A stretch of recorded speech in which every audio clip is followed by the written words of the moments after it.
There are certain things, some may be big, like getting married or having kids. For me, this is one of those things, and it's something that happened a while ago.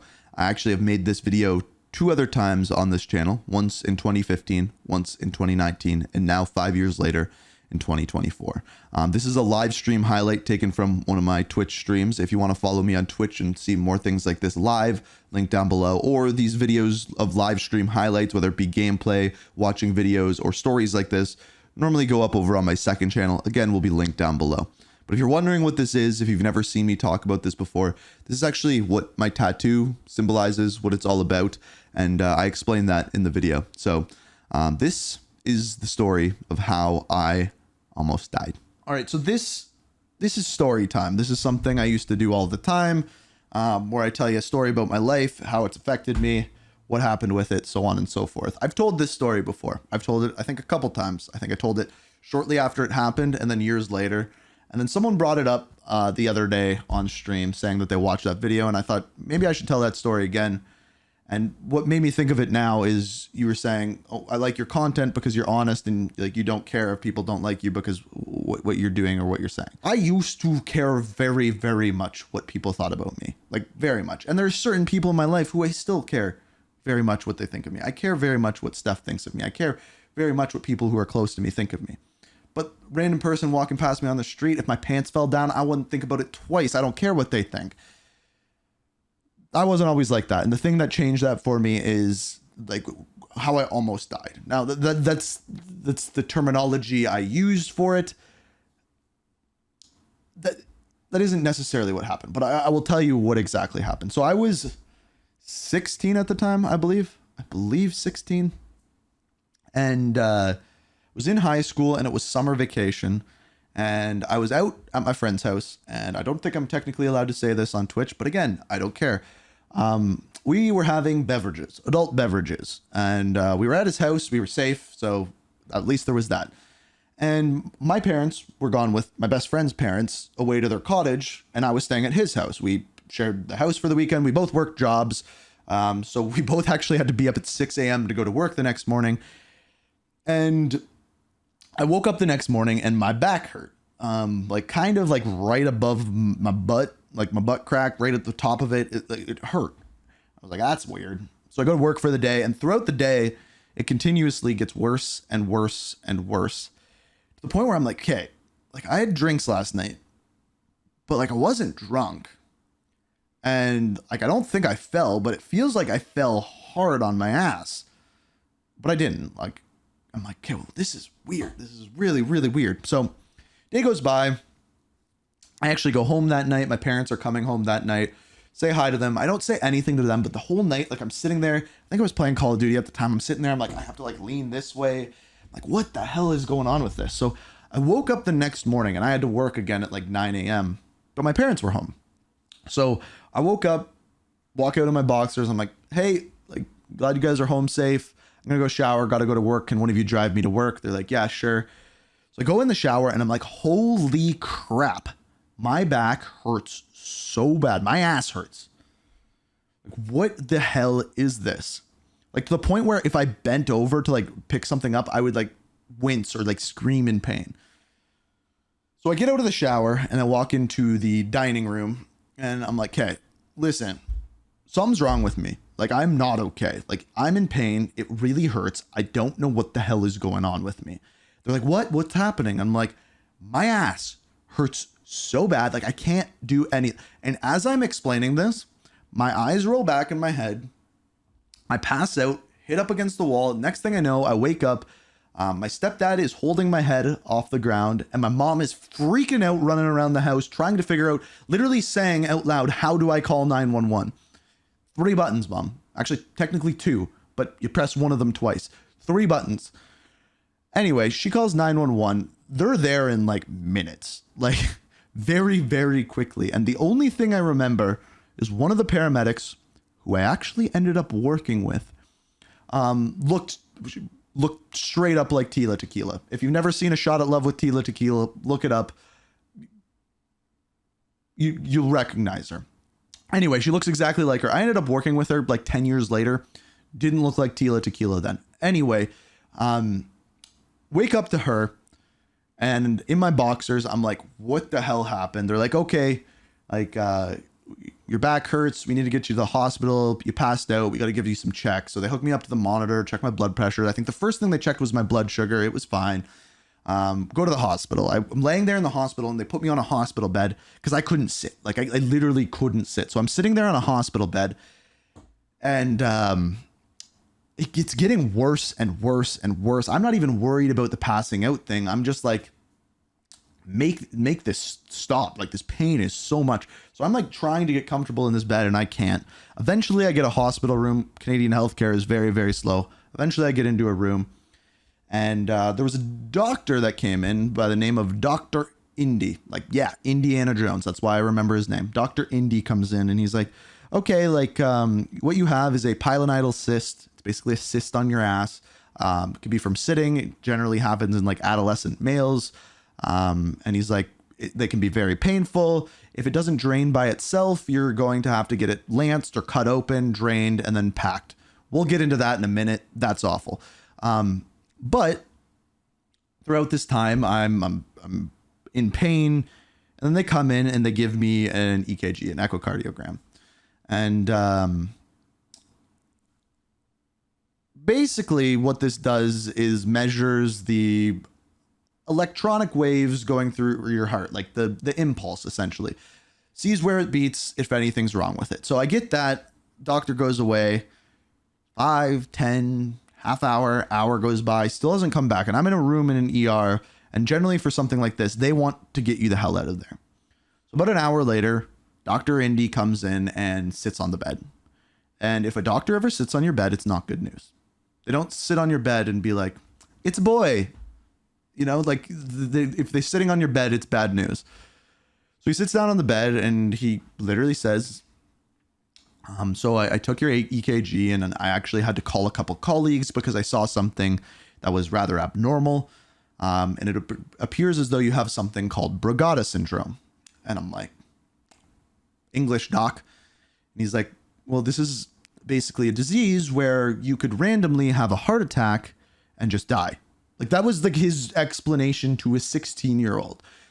So immediately I'm like, what? Like, you're telling me I can just have a heart attack and die? You're telling me that this is like what you're telling me? Like, you're just blowing hot air up my ass here. So I'm losing it. After that, I don't really know what he said. Like, I don't remember. My mom left the room and apparently went to a bathroom and just threw up. So yeah, so that wasn't good news. So from there, I got transferred to a different hospital that specialized in cardiac because, cardiologist wanted to see me about it. And I was still in tremendous pain from my ass. So I'm freaking out about that. And I get transferred hospitals. I go to the other hospital, and,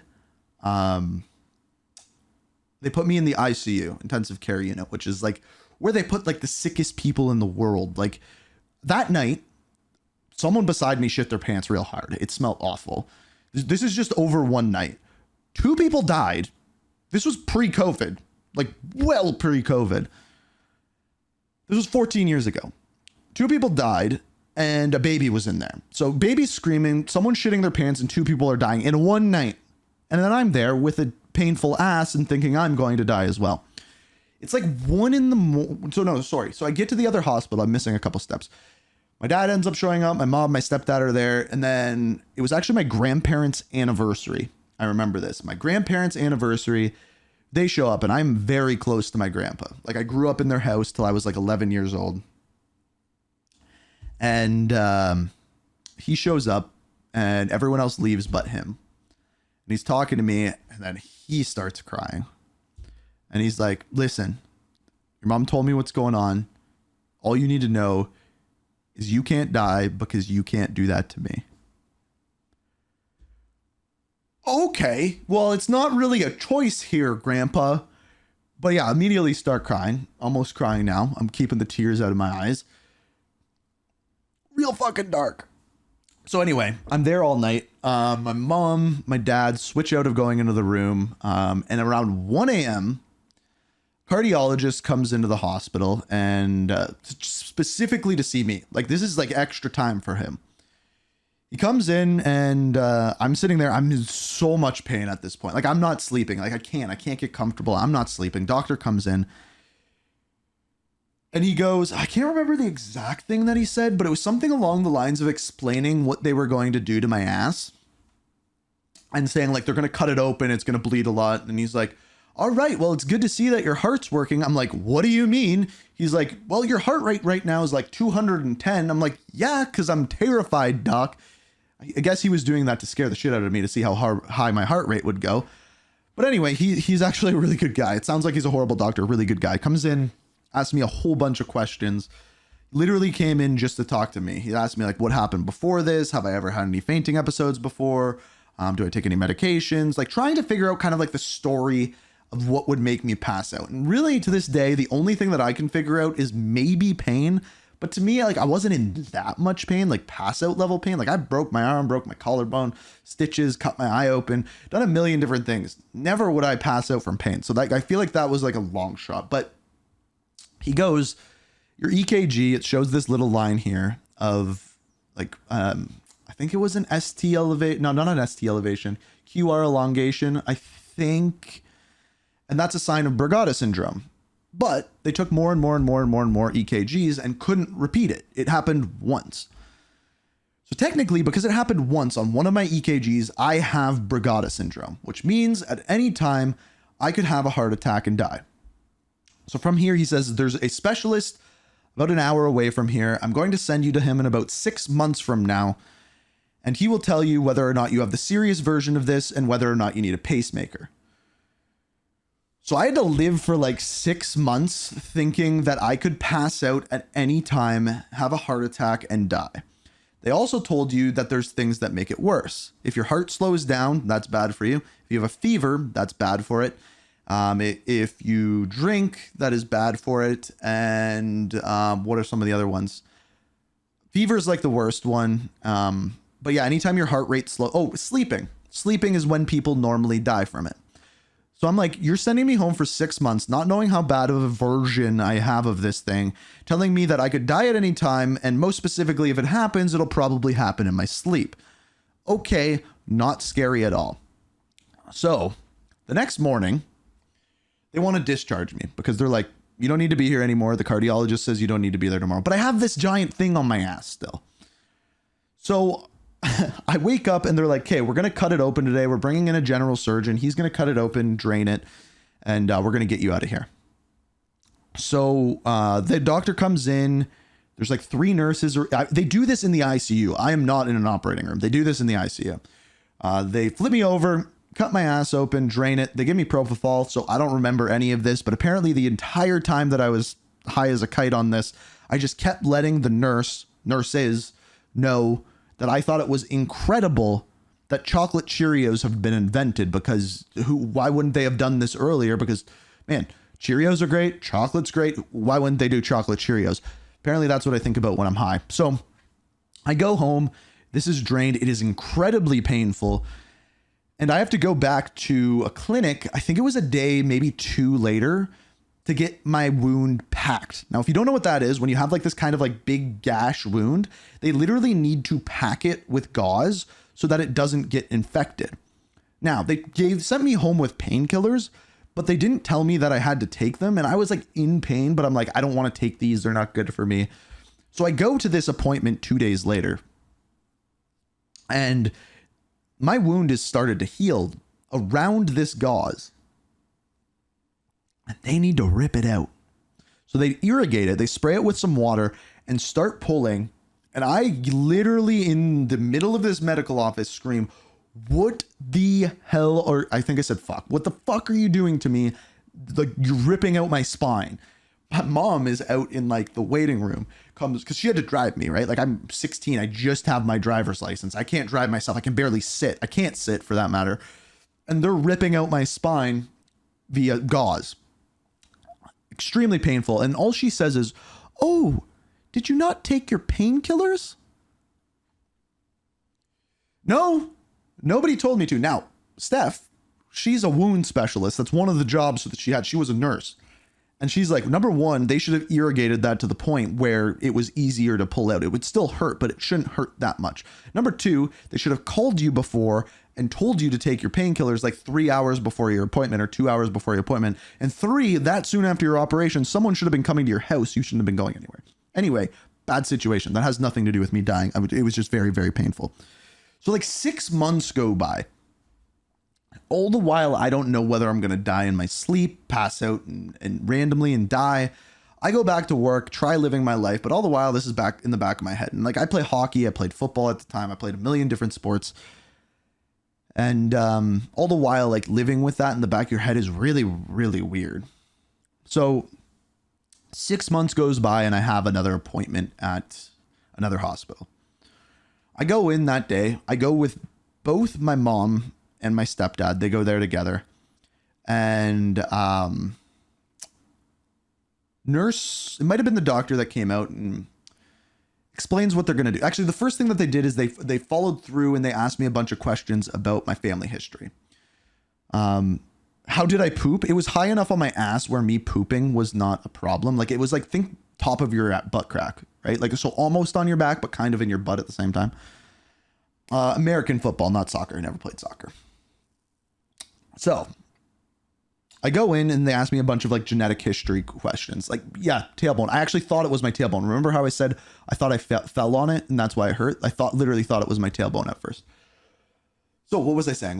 So went into the hospital. They asked me a bunch of genetic questions. How did your family die? Come to think of it, my great-grandfather died at like 40 something from a heart attack. My grandpa had a heart attack in his early 50s. My dad's family, pretty clean. And yeah, so early heart attacks are in the family. So like that's one of the precursors for it. They gave me another EKG, a baseline EKG. And then they say, okay, we have this piece of paper. You need to sign it. And it's, if you die during this next test, it's not our fault. It's one of those papers. I'm like, okay, like what is this? They're like, we're going to give you medication and it essentially slows down your heartbeat. Well, it does slow down your heart rate, but it also like elongates your heartbeat so that when they give you an EKG, the rhythm is more easily able to be seen. Hopefully they didn't phrase it like that. How did your family die? Yeah, they didn't. I can't remember exactly what they said, but it was close. And so yeah, they're like, you got to sign this. It's not our fault. You may have a heart attack while you're in there. Like we have everything ready. And if you have a heart attack, then we know that you have the bad version of this, and then you need a pacemaker. It's like, okay. Didn't really bother me, though. Honestly, I'm just like, sure, I haven't had a heart attack. Well, I'm 16. No, I think I was still 16 at the time. Maybe 17 at this point.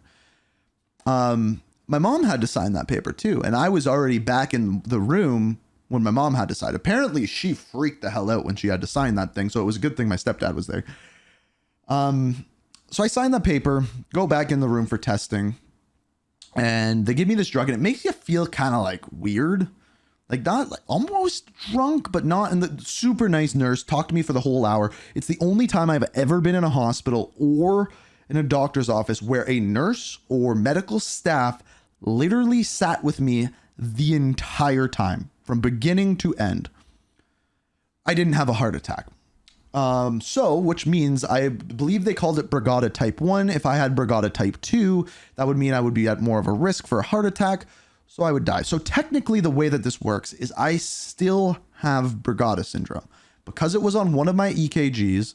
It is on all my medical charts. The doctors need to know about it. When I went to get my wisdom teeth out, I had to have them done in the hospital because guess what? The medication that they give you for these slows your heart rate down.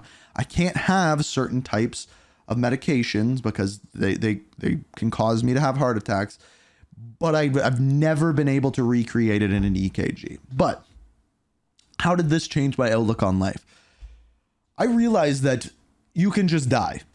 It can just happen. Whether it's from a heart attack or getting hit by a car or something dropping through the ceiling and falling on my head, you can just die. So when I walk past a person and my pants fall down, why would I worry about that? When I'm walking down the street and you do that thing where you're like, oh, this way? No, we're both going, no, this way? Why would I think about that for any more than 2 seconds or be embarrassed by something when It doesn't matter. Yes, those people who are close to you matter. Your family, your friends, it matters what they think because they're a part of your life. But that random person, someone online, if they don't like me, they don't like me. I might get hit by a car in 5 minutes.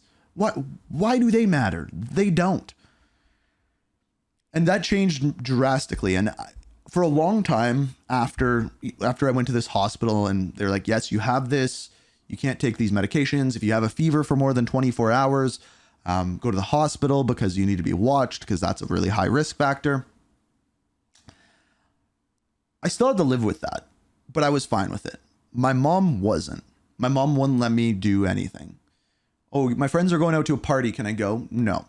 I'm like, why?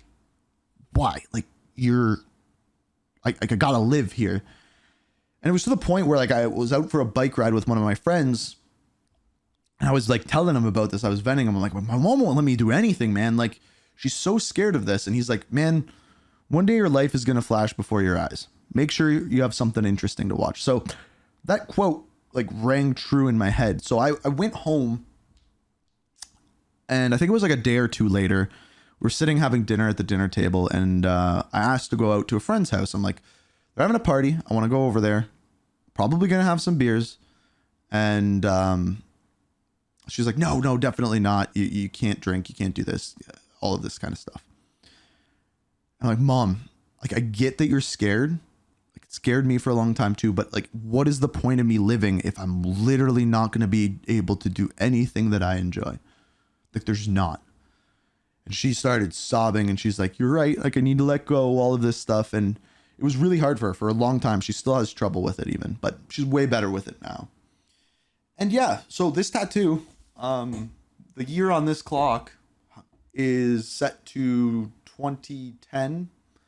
And it's me walking away from that period of my life, down the walkway. And eventually I'll have the rest of my sleeve done, but that's what that tattoo is for. I've never talked about that.